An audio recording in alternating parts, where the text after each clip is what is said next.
Welcome back, world, and thank you so much for joining another episode of HFA, that is Happy Friday, America. What's up, Fricashinas? Thanks again for bringing in the anthem, where we bring in the weekend. I'm super excited to be here. Everybody, you should know by now, my name is Arthur, and I will be the MC for tonight's episode. And of course, I am joined by one of my very best friends, the sonar sender, the long-distance lover, that is Kevin Batstone. What's up, world? Happy Friday the 13th. Happy Friday, America. Thanks again for joining us here, as Art said. Be sure to mash that subscribe button so you never miss an episode of this ridiculous, fun program. Let's go, Art. Yeah, we're jumping right into it. And yeah, it's Friday the 13th on one of the spookiest months of the year. What do we got here, Kev? Well, I just think it's kind of fun, right? Friday the 13th in October is there's something unique about it. There is. People get excited. People love this time of year. They love dressing up. They love all the spooky movies. You know, you go on. I was on Netflix yesterday, and it's like they have a whole nother like zone just dedicated to Halloween. It takes you like through the Halloween comedies, through all this stuff. It's pretty cool stuff. But the fact that remains, it's Friday the 13th. What does that really mean? Some people are superstitious about it. They say don't walk under a ladder. If you see a black cat, something is supposed to happen to you. Yeah. I don't really believe all that. But it's just kind of fun to have a good time with it. And there's some cool things going on around the country that people are doing in honor of Friday the 13th. So this is actually pretty fun. In San Antonio, Texas, they're offering tattoos for $20 or less today. Wow. Good luck getting in.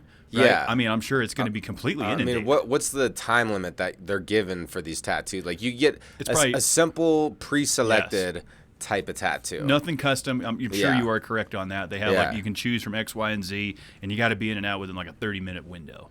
Right, so they can keep people moving through. The other big thing that's going on is the drive-in theaters, which, as we know, the one here in Colorado shut down. They're showing the Friday the 13th franchise. All the movies are going to be playing. Route 66 is going to be playing. I saw it in some drive-ins in North Carolina. That's kind of fun. You pack up your popcorn, you go out for a drive-in, movie night, watch some spooky stuff on Friday the 13th. I think that does sound like fun. I'm happy that we're hitting a Friday the 13th in October, which is one of the spookiest months there is. And one thing that's... I had to sneeze. I couldn't hold it back. I tried. One thing that I don't understand is why 13 is like one of those numbers. Like, they don't have a 13th floor. Yeah, in buildings. They don't have a 13th floor in buildings. Like, but I don't. So what is the 13th? Was it significant? It's an unlucky number. Yeah, and people are superstitious about it. Yeah, I have seen some buildings have a 13th floor. Mm-hmm. I've seen some buildings not, but the fact remains, if the building has more, there is a 13th floor. They just call it a different number. Yeah, they're just calling it a different number. I think it's interesting. Is there any like type of traditions, like bad taboo traditions that happen on Friday the 13th, regardless of the month? I'm sure. Well, and it doesn't happen very often, right? It does happen about once per year. On average, it's going to fall on one of the months. Obviously a little bit more rare that we see it in October, but it could happen up to 3 times a year. We have seen that happen in the past. So, full moons, Friday the 13th, all the fun, superstitious things. I think they're kind of fun to think about. And let us know, viewers, what your thoughts are on Friday the 13th, and what your favorite, kind of spooky movie is to watch around this time of year. Good old spooky movies. Those are fun. I watched a classic movie this week, and this article stood out to me because of that. So the segment here, the article name is Sinking Horse Rescued from Colorado Bog. We're bringing it to my home state where this show is recorded, is Colorado, and want to give a big shout out to the firefighters and also the local residents. Apparently, a horse had strayed from its fields and ended up in a bog. It took 3.5 hours for the crews to free this horse, and just worked together to do that. And they got the horse out safely. It was awesome. So we always like to have some good news here on Happy Friday. But the classic movie that I've rewatched was from 1984, and it's The Never Ending Story. So I recently just rewatched that, and there's that scene where it's like the swamp of sadness, right? And then and then Artex is the horse. And what they say during this is whoever let the sadness overtake them would sink into the swamp. And then so Artax, the horse, like starts sinking, and the kid's like yelling, "Fight against the sadness. You have to try. You have to care." And he's like freaking out about this. And Artex did succumb to the sadness in the movie and ended up getting lost in the swamps. But this didn't happen in real life. I don't know. I thought it was kind of cool to revisit the movie really quick, talk about the good news. What do you think about the movie, The Neverending Story? When's the last time you've seen it? It's been a long time since I've seen it, but it's definitely an epic story for sure. I mean, you always watch it. Like when you're done watching it, it's just one of those kind of feel-good, just powerful movies. And this story is pretty wild. It's pretty incredible that this horse was able to be rescued. Of course, this was out in rural Weld County, which it's pretty desolate out there. It's homes are pretty far apart. So to see everyone come together to rescue this horse, unfortunately, no major injuries to this horse. When you're sinking like that, you snap a leg, whap your head on a rock. There's a lot of things that could have happened. But, man, 3.5 hours to get this guy out of there. And I'm sure a lot of that time was spent kind of consulting on how they were going to do it. Looking at different angles, getting the ropes ready, getting everyone, all hands on deck, so to speak. But it's cool to see these stories, people coming together. And I'm glad that this horse was rescued safely. Yeah, as well. Not an Artex situation. And sticking with the animals here, obviously customs is a major thing. And people try to bring a lot of wild things through customs. Kev, what do you got? Yeah, so, I mean, everyone tries to get things through, especially from different parts of the world. They try to bring produce. They try to bring food. A lot of things are, essentially contraband for the reason that there's diseases and medical risks that they don't want this stuff coming in to our country. It makes sense to me. Like you bring in mangoes or, different fruits from around the world. As much as you want to do it, you can't, right? Customs isn't going to allow it. It's just not going to happen. So this is an interesting one. For an individual traveled to Kenya and was flying back to their home in Minneapolis-St. Paul International Airport, coming through customs, only to find out that they seized giraffe shit. So this person decided that while they were in Kenya that they would go out and collect giraffe poop, right, and put it in a shoebox to bring it back. Number one, I'm not really sure why you would want to do that. This person alluded to the fact that they wanted to make a necklace out of it. They wanted the jewelry that is giraffe shit. I mean, it's kind of a interesting thing to acquire while you're in Kenya to try to bring back to the States. I'm going to get some giraffe. Hey, what'd you do in Kenya? I collected giraffe shit, and I brought it back, and it got seized at customs. Yeah. I mean, what do you think was going to happen?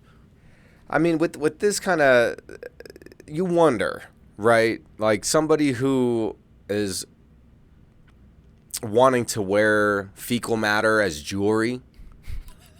I mean, that's not good. Just we start there, where the motive was at. Why would you want to do that? I mean, even if you had love for giraffes, there's other ways you can represent the animal, right? Exactly. And so, if you're into wearing fecal matter as jewelry, then I'm going to question your decision-making ability just a little bit. Yes. Yeah. Someone out there is wearing a fecal necklace. Someone out there probably is. And honestly, we could talk to you on Discussion Combustion. We're all open to all people. So I'm not going to sit here and hate. No, of course not. It's just an odd thing. And again, I think it's just a reminder that you can't bring things back. You can't bring produce. You can't bring shit. You can't bring a lot of things back through customs. There has to be a way to bring giraffe shit into America. There has go to be a zoo here in America and get giraffe shit from there. We want it from the motherland, Kev. From Kenya? Yeah, from the motherland. What's wrong with the American giraffes? Because it doesn't eat the real grass. Okay, so doesn't eat the Kenya grass. It's not authentic. That's why they wanted. Okay, now I'm starting to understand why they wear this stuff, because it's authentic. It has the energy of the earth from there, and so that's why they want to wear it, to obtain the essence of the earth. Is that why? I mean, why else would you? I wouldn't. No, but what other logical reason do you think would exist for somebody to wear an obsession with giraffes? So they go with the poo? Maybe. Huh. It was inside the animal. You know what I mean? It's like one thing to have hide and things like that, but it's like, I don't know. People are into some weird shit. Hey, it's ridiculous. I personally would be really embarrassed if I was this person. There wasn't a name in the article, so if you're listening, God bless you. An anonymous fecal matter wearer. No.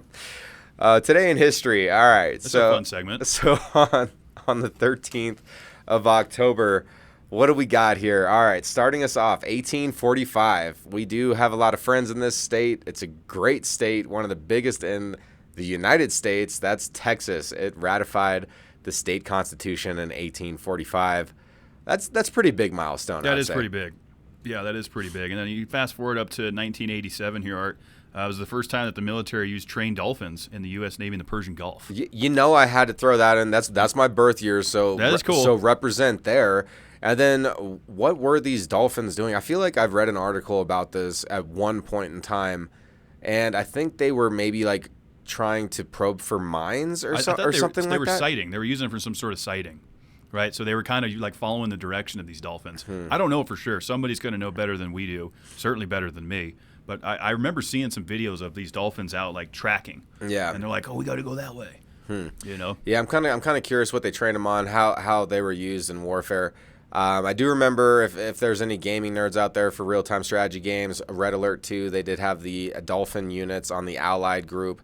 Kind of cool little tidbit there. It's a great game. So moving forward here to 2010. Now this one, everybody watched it around the world when this was happening in Copiapo, a mining accident in Chile. Sorry if I wrecked that. But this is the one where there's 33 miners that were trapped underneath the ground for 69 days. And incredible story. And everybody made it out.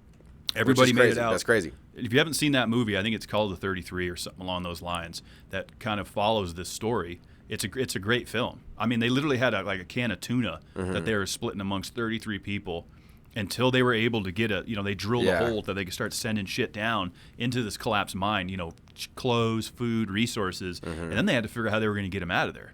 Yeah, I think it's Copiapo is how it's pronounced. Copiapo, Chile? Yeah, Copiapo, yeah. And that just speaks to the resilience, man. And incredible story. But it's all the dangers of mining, what people do to farm resources.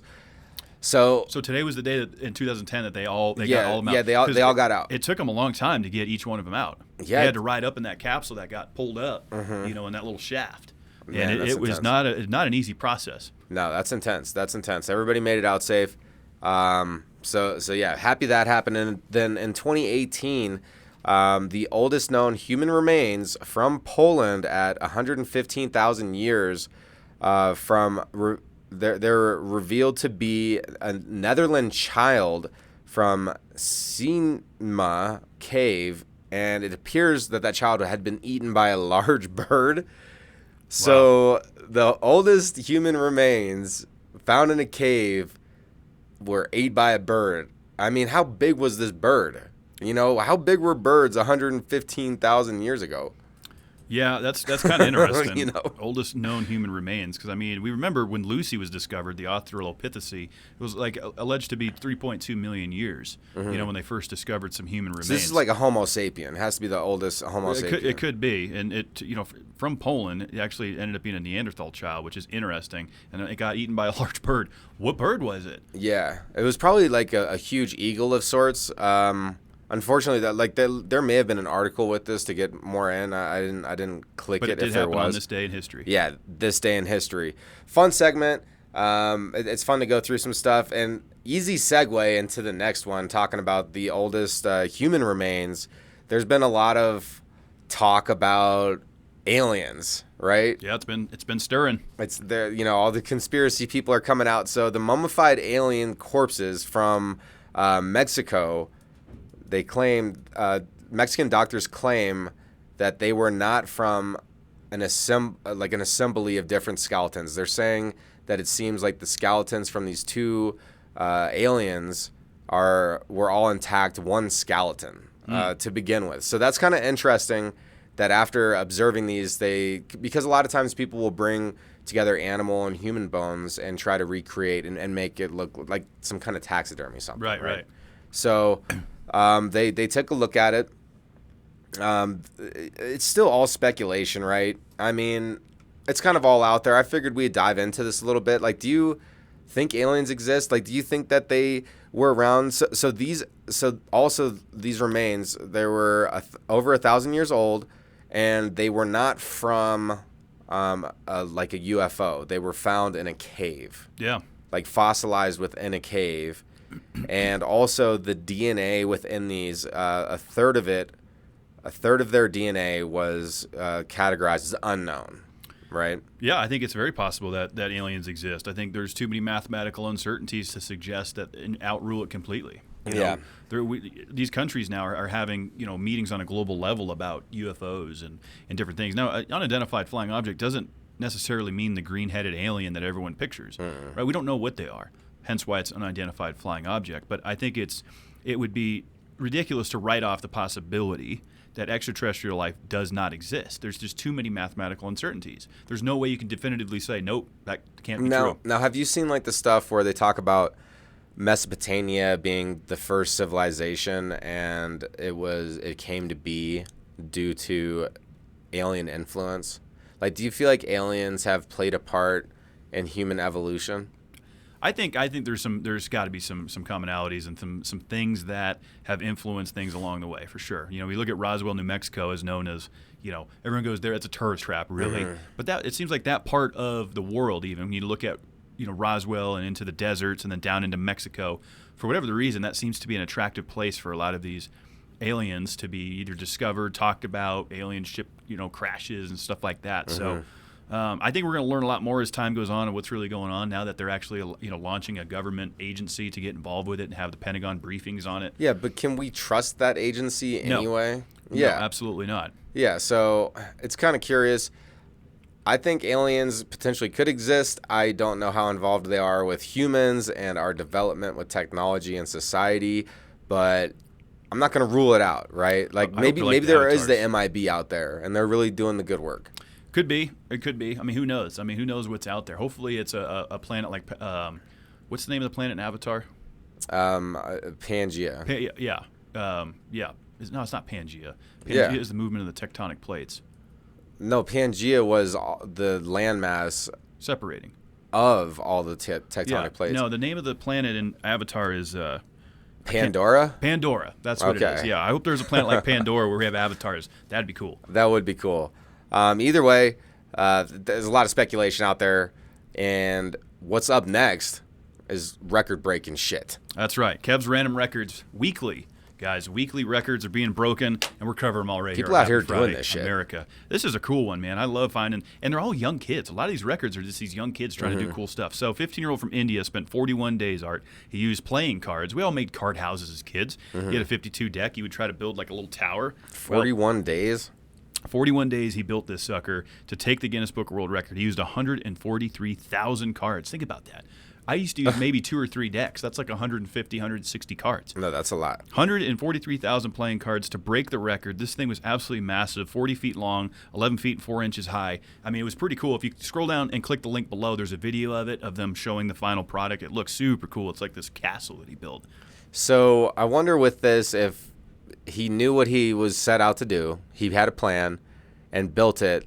Like he already did the architecture behind the card build. He had put a blueprint. Yes, He's like, all right, this is how I'm gonna do it. A card print. If we could.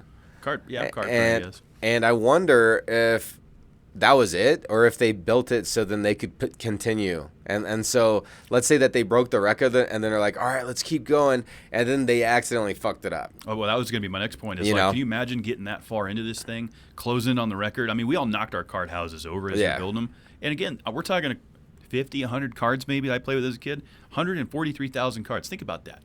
You're getting to the top of the castle, and all of a sudden you like sneeze like you did in the show and fall off the ladder, and then the whole thing's gone. I tried not to sneeze there. I couldn't help it. And dude, we're full send even on this show, so we're not removing anything. It's A to B. We hit record, and it doesn't stop till we hit stop. This is the show. It's full send, and we're full sending it all the way, just like this kid did. Pretty cool. Breaking the records. I wouldn't have the patience. I mean, it would be so nerve-wracking, especially getting toward the end, like what you're saying. Just every single placement has to be precise. The air must have been so still in that room. You know what I'm saying? Like you couldn't even have a fan. Well, you're sweating in there. Like what if you drip sweat and then that's all it would take. It messes it all up. Yeah, it has to be precision. That'd be nerve-wracking. Well, what if you came back on day 38 or something, and the thing got, there was a draft that came through this establishment, and the whole thing got knocked over. Oof. Just by natural causes. That would be devastating. I mean, I guess you're going to start your 41 days over. It's dedication, to say the least. So pretty cool. It's in the Guinness Book of World Records now as the largest card structure ever built. And somebody will probably try to beat it. Good luck with that. It's going to take the kid 41 days, so good luck. Yeah, good luck and patience. And you probably have to have, you can't be all old and like have big fat sausage fingers, like trying to place cards and stuff. Maybe that is the way. Yeah, like you have to do this when you're young, nimble fingers. You know. I don't know. Maybe the weathered fingers could add value. The big sausage fingers, you think? I'm just saying it's possible. I mean, you could look if someone's patient enough out there, spend 60 days, use 200,000 cards, and you'll break this bitch. Yeah, I'm not going to attempt it, but good luck to you. Yeah, go check out the pictures and the show notes below. And also what you can do when you're checking out the comments and show notes is leave your answer for this week's Would You Rather.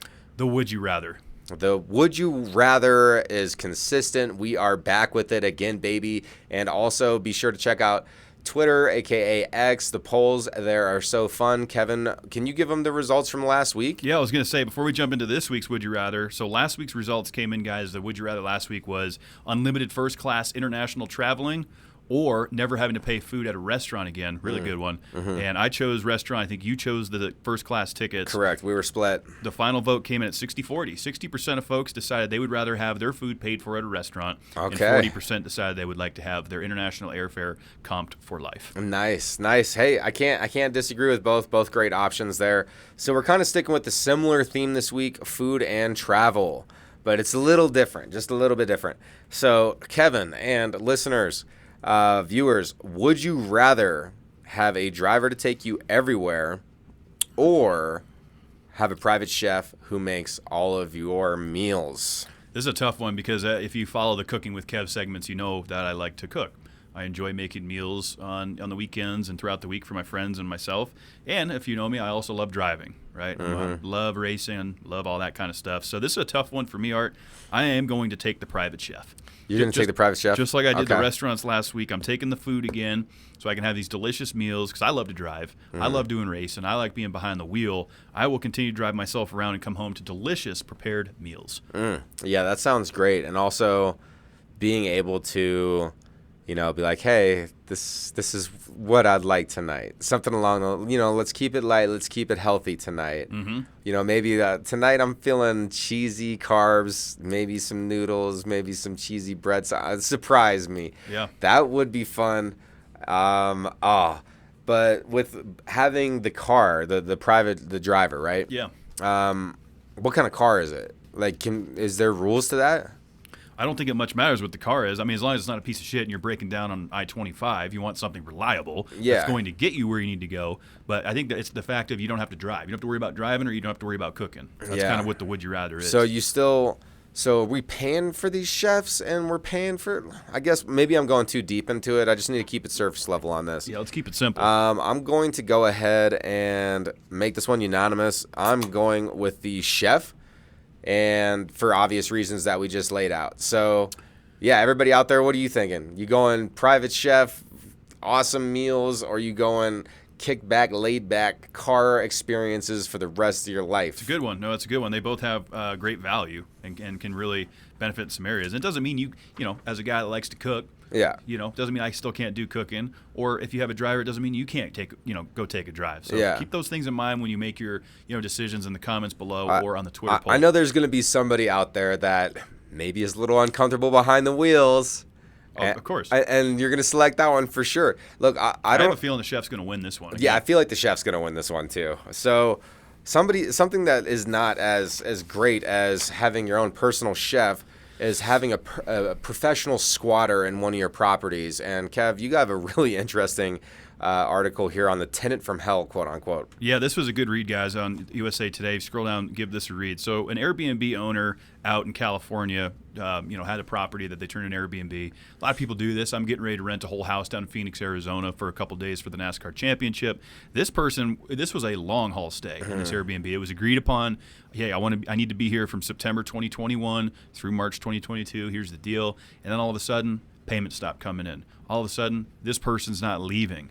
They're just, as you called it, squatting. This is a tough situation, right? Because there's different laws that are protected by it. Airbnb can't really get involved. You know, at the same time, it's like, as the property owner, it's now having to go to a legal level. Yeah. And it's been 18 months. 18 months this person has been essentially squatting in an Airbnb. Rent-free. Epic house, I'm imagining. I mean, we're talking over $100,000 worth of of room and board, so to speak, over the last 18 months. It's just crazy, man. And so it'd be interesting to see what's going to happen in Los Angeles and how they're going to get involved and what they. I just don't understand why it's that difficult. Why can't you get an order to leave the residence? If you own the property, you're trespassing. So it's saying something. I'm trying to find it again here, but it was saying something along the lines because that there was not a permit pulled for the restroom or specific utilities on the property, that it technically couldn't be used as a rental or a unit, an income unit. And so this person was doing it underneath the radar. And I don't know if this person that, is essentially squatting, if they were like a genius, if they knew of these loopholes and somehow knew. Could be. Or like, and so basically this is what is preventing this person. But I still don't understand it. Like if you own the property, like the person that's squatting there, unless if they have multiple people on property that are always in the unit, so the unit is always occupied, there's always somebody there. Yeah. Like you'd think they would have to go get dinner or something and go get groceries, and couldn't you just roll up and change all the locks out? Yeah. Like couldn't you just be like, nope, that's that? Like I don't understand why after 18 months, like you can't even get the sheriff's office involved.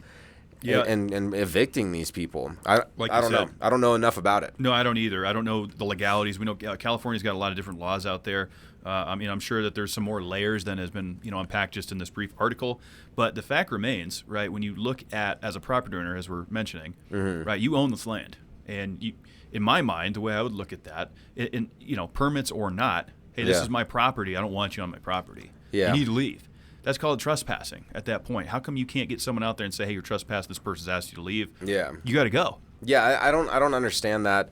And apparently the person that is living there rent-free right now, they'll say that they'll leave the property if the current renter or whatever, the landlord, agrees to pay a $100,000 relocation fee. It's ridiculous. Like, this person is as ridiculous as the person who wants to wear giraffe shit around their neck.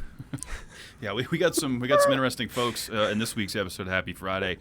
Just a crazy story. There was a program I saw. I don't know if it was on Peacock or Hulu Art, but it was called like Airbnb from Hell or something. Yeah. And it's like telling all these like people just leaving these places wrecked. Ugh. Their glass is broken, furniture's busted. Like, come on, where's the respect at, people? It's terrible. Come on. You're taking a huge risk when you rent out a property in Airbnb. You are. Because you just don't. You might have this situation on your hands. That's you never so know true. what's going to happen. So I guess I would say for anyone that wants to Airbnb, make sure you're buttoned up. Make sure you have your permits pulled. Make sure you're in good legal standings, and everything that you're doing is by the book, so you don't end up in this situation. Yes, and again, please just follow and listen to us for entertainment purposes. We have a lot of opinions and are rarely experts in anything. Oh, yeah. We're jack of all trades, master of none. What we got going on this weekend, Kev? We got some fun stuff coming up this weekend, man. Every weekend we like to do cool stuff to do that we see going on around the country.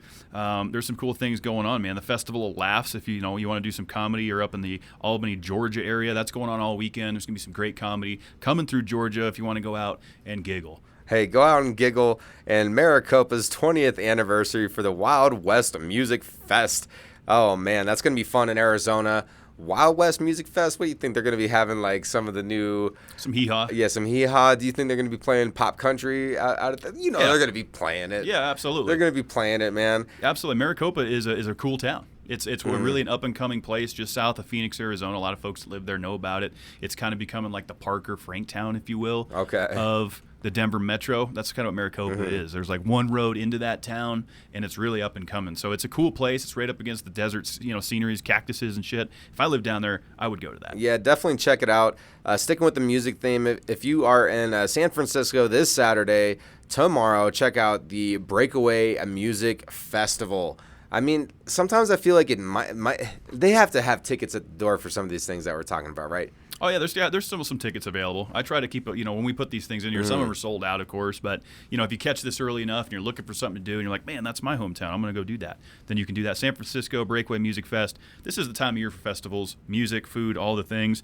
For all my friends out in Honolulu, The Hawaii Food and Wine Festival is going on. I worked the Denver Food and Wine a couple weeks ago. It is fantastic. You're going to get to taste all the delicious cocktails, up-and-coming beverages, great food from local providers and vendors. Such cool, man. The Food and Wine Festivals are awesome, so Hawaii, get involved with that. Absolutely. And then also, one more thing coming up this weekend will be introduced by yours truly, Kevin Batstone, the host of one of NASCAR's greatest podcasts, Mash the Gas podcast. Man, what's happening with NASCAR this weekend? Yeah, thanks, brother. For all the NASCAR fans and tune into Mash the Gas on Monday nights. Me and Jeff Davis break it down. We have a lot of fun over there. So Las Vegas, Nevada. A lot going on in Las Vegas. My Patriots are out there this weekend playing the Raiders. NASCAR is kicking off the round of 8, guys. That's right. We've gone from 12 to 8. There's only 8 remained for the championship, and it's Las Vegas. It is Vegas. There is still tickets available. If you want to go see some awesome racing, the Las Vegas Motor Speedway is the place to be. We're counting down to Phoenix. I'm going to be there for the championship. So Vegas, baby. Vroom, vroom. Vroom, vroom. Racers, start your engines. Good stuff, man. Good stuff. Well, that's it. That's Happy Friday America on Friday the 13th. Be sure to subscribe to this YouTube channel. We have Happy Friday America Discussion Combustion Podcast. So definitely, show us some love. Hit that subscribe button. Leave a comment. Leave a like. Hang out. Have some fun with us over on social media. Instagram and Facebook. That's going to be at Happy Friday USA. Instagram and Facebook. Twitter /X. A little bit different. So it's Happy Fry USA, and that's FRI, not fry like French fry. Happy Fry USA. You can take the Would You Rather polls. Check out all the episode promo clips that are on there weekly. Interact with us. We goof off, have some fun. If you have a segment idea or you want to promote something or get involved with the show in any way, send us an email, happyfridayamerica@gmail.com. We certainly your continued support of this program. And be sure to support the Fricashinas, guys. We love the Fricashinas. They play us in. They play us out every single week, just like you're about to hear right now. Hit it, Justin. It's Friday. Happy Friday. It's Friday. Happy Friday. It's Friday. Happy Friday. It's Friday. Happy Friday.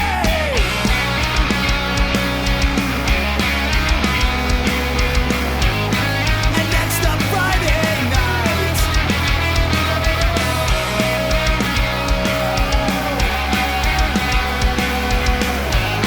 Yeah, Friday night's alright. It's Friday. Happy Friday. It's Friday. Happy Friday. It's Friday. Happy Friday. It's Friday. Fuck yeah, it's Friday. Yeah! Yeah, Friday!